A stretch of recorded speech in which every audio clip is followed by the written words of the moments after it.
Hari ini Meh kita akan belajar tentang hasil tambah ketakterhinggaan janjang geometri Meh. Okey cikgu, okey. Ketakterhinggaan tu apa cikgu Yang inilah yang kita nak belajar sekarang. Okey cikgu, okey. Okey Meh, kita mulakan dengan aktiviti penerokaan di sini Meh. Okey, cikgu senaraikan di sini N 2 kuasa N dan juga 1 per 2 kuasa N. Jadi kalau di sini kita ambil N sama dengan 1, maka 2 kuasa N maksudnya 2 kuasa 1 sama dengan 2. Jadi 1 per 2 kuasa N maksudnya 1 per 2 kuasa 1 sama dengan 1 per 2 dan juga dia sama dengan 0.5 ya. Okey cikgu, okey. Kemudian kalau kita ambil N sama dengan 2 ya, jadi 2 kuasa 2 sama dengan 4. Kemudian 1 per 2 kuasa 2 ialah 1 per 4 sama dengan 0.25. Kemudian kalau kita ambil N sama dengan 3, maka 2 kuasa 3 sama dengan 8. Jadi 1 per 2 kuasa 3 sama dengan 1 per 8 sama dengan 0.125. Okey Meh, setakat tu. Okey cikgu, okey. Okey Meh, di sini Meh kalau N menuju ke suatu nilai yang sangat besar Okey, kalau sebut nilai yang sangat besar tu bagi Amir apa nilai sangat besar tu? 1,000,000 lah cikgu. Mana boleh Meh. Sebab lepas 1,000,000 dia ada 2 juta, ada 3 juta, ada 10 juta. Itu semua lebih besar Meh. Oh, betul juga cikgu kalau macam tu cikgu, apa nilai yang paling besar tu cikgu? Okey. Jadi nilai yang paling besar ni Meh, kita tak boleh nak jangkau. Kita tak boleh nak kata ini adalah nilai yang paling besar, tak boleh. Ya, cuma kita boleh katakan Meh, N ini akan menuju ke satu nilai yang sangat besar dan kita hanya boleh lambangkan saja nilai yang sangat besar itu Meh sebagai simbol ini. Amir pernah tengok tak? Macam pernah tengok lah cikgu ni. Inilah Meh yang dipanggil sebagai infinity. Jadi infinity ni Meh, ini adalah perlambangan tau. Perlambangan semata-mata untuk menunjukkan nilai yang sangat besar dan nilai yang sangat besar itu maksudnya nilai yang tak terhingga. Nampak tak? Di sinilah timbulnya perkataan ketakterhinggaan tu Meh. Okey cikgu, okey. Baik, daripada sini Meh, kalau N pergi ke suatu nilai yang sangat besar, ke infinity, maka 2 kuasa N Meh, Amir tengok dia punya trend dia. Dia kan semakin besar kan? Ya cikgu. Jadi maksudnya Meh, 2 kuasa N ini juga akan pergi ke suatu nilai yang sangat besar yang juga kita tulis sebagai infinity ya. Jadi ingat Meh bahawa infinity ini satu perlambangan saja menunjukkan nilai yang sangat besar dia bukan suatu nombor. Okey cikgu, okey. Tapi Meh, yang uniknya di sini Meh, Amir tengok apa yang akan berlaku kepada 1 per 2 kuasa N ini. Nampak? 0.5, kemudian 0.25, 0.125, nilai dia semakin kecil kan?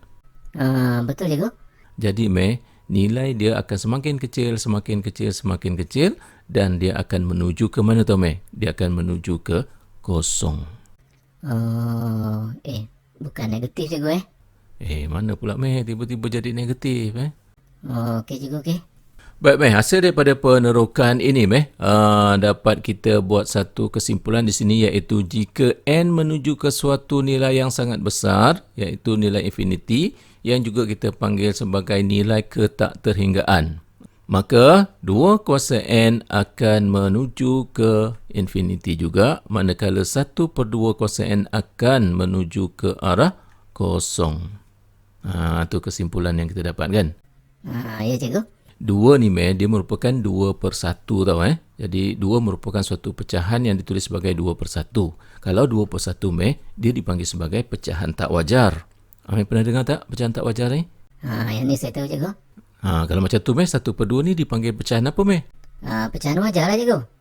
Yes, okey, bagus Okey, jadi Amir dapat lihat di sini lah bahawa suatu pecahan tak wajar akan menuju ke infinity, manakala pecahan wajar akan menuju ke kosong jika N menuju ke suatu nilai ketakterhinggaan. Nampak tak? Okey, kalau Amir tak berapa faham lah, cikgu bagi satu contoh lagi. Di sini 4 per 3 kuasa N. Ni pecahan tak wajar kan? Ya cikgu, betul. Jadi 4 per 3 kuasa N dia akan menuju ke infinity. Tapi kalau 3 per 4 kuasa N, 3 per 4 pecahan wajar kan? Jadi dia akan menuju ke kosong. Nampak tak? Okey cikgu, okey. Persoalan sekarang Meh, pecahan wajar ni Meh, di atas garis nombor, dia ada di mana tau Meh? Pecahan wajar ni Meh, dia ada di antara negatif 1 hingga 1. Okey, Meh, untuk kita mengenali pecahan wajar tu, Meh, satu cara yang kita boleh lakukan ialah kita tukarkan pecahan itu ke dalam bentuk perpuluhan. Suatu pecahan wajar, Meh, bila tukar ke bentuk perpuluhan, nilai dia akan bermula dengan kosong. Kosong perpuluhan apa-apa-apa. Ataupun negatif kosong perpuluhan apa-apa-apa. Macam tu. Jadi kalau bermula dengan kosong, Meh, kosong perpuluhan tu, dia adalah pecahan wajar. Jadi kalau macam tu, Meh, di atas garis nombor ini, pecahan wajar itu akan terletak di antara negatif 1 hingga 1. Nampak tak? Okey, katakanlah garis Pak CX ini cikgu nyatakan sebagai R, maka nilai R ini merupakan nilai pecahan wajar jika R ini terletak antara negatif 1 hingga 1, yang cikgu tulis seperti inilah, iaitu nilai R kurang daripada 1 lebih daripada negatif 1. Jadi kesimpulannya, Meh, di sini, suatu pecahan wajar akan menuju ke kosong jika n menuju ke suatu nilai yang sangat besar, iaitu nilai infinity. Okey cikgu, okey.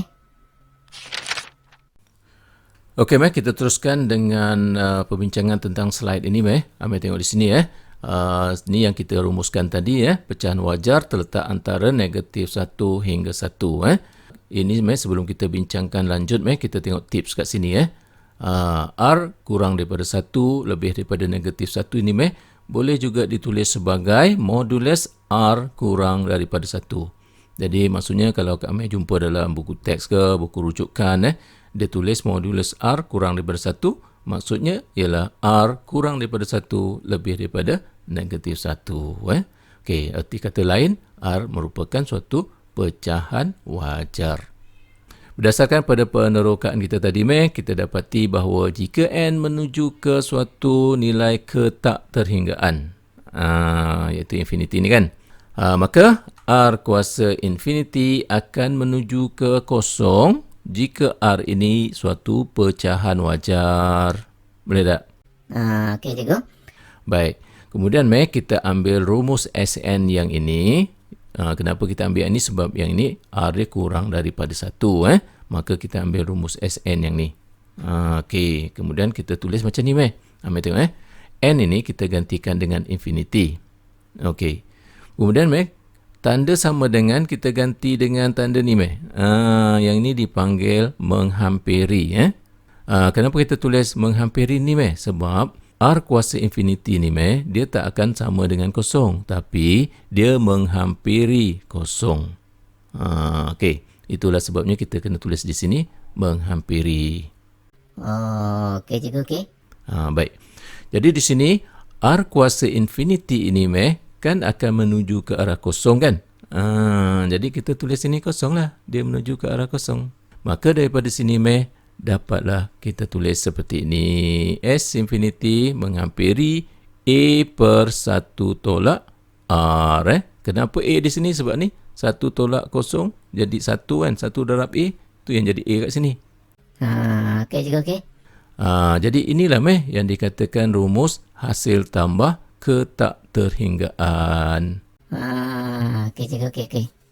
Baik, cikgu nak beritahu di sini bahawa hasil tambah ketakterhinggaan ini, Meh, dia hanya berlaku dalam janjang geometri sahaja. Janjang aritmetik tak ada, Okey cikgu. Itu pun, Meh, dalam janjang geometri itu pun hanya janjang geometri yang nilai nisbah sepunyanya adalah pecahan wajar. Nilai R dia kurang daripada 1 lebih daripada negatif 1 sahaja. Barulah wujud S infinity. Okey cikgu, okey. Okey, Meh, jadi di sini, Meh, inilah dia rumus hasil tambah ketakterhinggaan bagi suatu janjang geometri. Meh, Amir tak nak tanya apa-apa ke? Okey je semua. Okey cikgu, taklah susah sangat cikgu. Saya rasa macam lebih mudah cikgu rumus S infinity ni dibandingkan dengan rumus Sn. Betul, Meh, betul.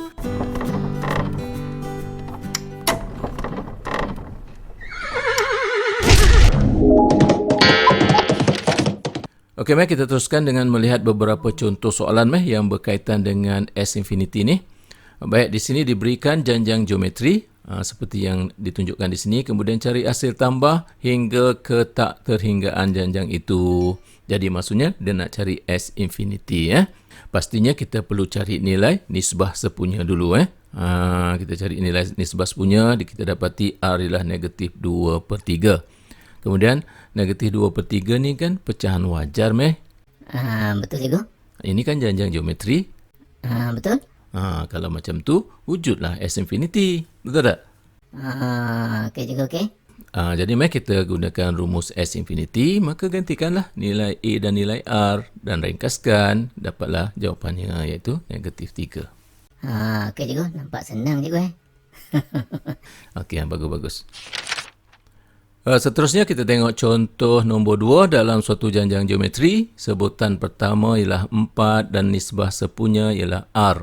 Diberikan hasil tambah hingga sebutan ke tak terhinggaan bagi janjang ini ialah 16. Cari nilai R. Okey. Jadi sini diberi maklumat bahawa nilai sebutan pertama iaitu A sama dengan 4. Kemudian nisbah sepunya sama dengan R. Kemudian diberikan maklumat S infinity sama dengan 16. Okey. Kemudian cara penyelesaiannya, ambil rumus S infinity dan seterusnya kita gantikan nilai A dan kita samakan dengan 16 di sini dan akhirnya kita ringkaskanlah. Dapatlah nilai R iaitu 3/4. Boleh Okey cikgu, okey. Okey contoh 3 diberikan 4/K sama dengan 0.363636 ialah satu nombor perpuluhan jadi semula. Cari nilai K. Jadi di sini ini adalah nombor perpuluhan yang berulang-ulang. Baik, nombor perpuluhan yang berulang-ulang ini dia boleh ditulis sebagai suatu pecahan. Pecahannya ialah 4/K. Jadi kita diminta untuk cari nilai K itulah. Okey cikgu, okey. Baik, macam mana cara penyelesaiannya Okey, kita tulis nilai perpuluhan yang berulang-ulang ni Kemudian kita tulis seperti ni kita pecah-pecahkan macam ni. Nampak tak? 0.36 tambah 0.0036 dan seterusnya lah. Okey, dan di sini dia sebenarnya membentuk janjang geometri tahu kat sini. Di mana sebutan pertama dia adalah 0.36, sebutan kedua dia 0.0036 dan seterusnya lah. Okey, maka daripada sini kita boleh tentukan nilai R dia iaitu nisbah sepunya. Baik, disebabkan ini adalah janjang geometri dan ni kan tambah ni kan, jadi maksudnya hasil tambah janjang geometri lah. Dan kemudian dia kan tak terhingga ni, maka dia adalah hasil tambah ke tak terhinggaan. Jadi kita gunakan rumus hasil tambah ke tak terhinggaan tu, A per 1 tolak R. R ni adalah 0.01 dan kemudian kita ringkaskan, kita tulis dalam bentuk pecahan. Maka akhirnya dapatlah kita tulis sebagai 4/11. Okey. Jadi untuk menentusahkan betul ataupun tidak 4/11 tu, jadi ambil tekan kalkulator je lah. 4/11. Dapat tak 0.363636 tu. Kemudian kan diberikan di sini 4/K kan.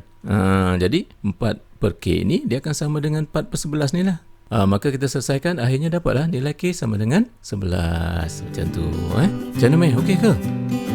Okey cikgu, setakat ni okey lah. Kamu okey je daripada awal lagi tu. Betul lah cikgu. Saya rasa tajuk ni taklah susah sangat cikgu. Yang penting cikgu, kita tahu janjang apa dan kita tahu dia punya rumus dia. Itu je yang saya tampak lah. Betul.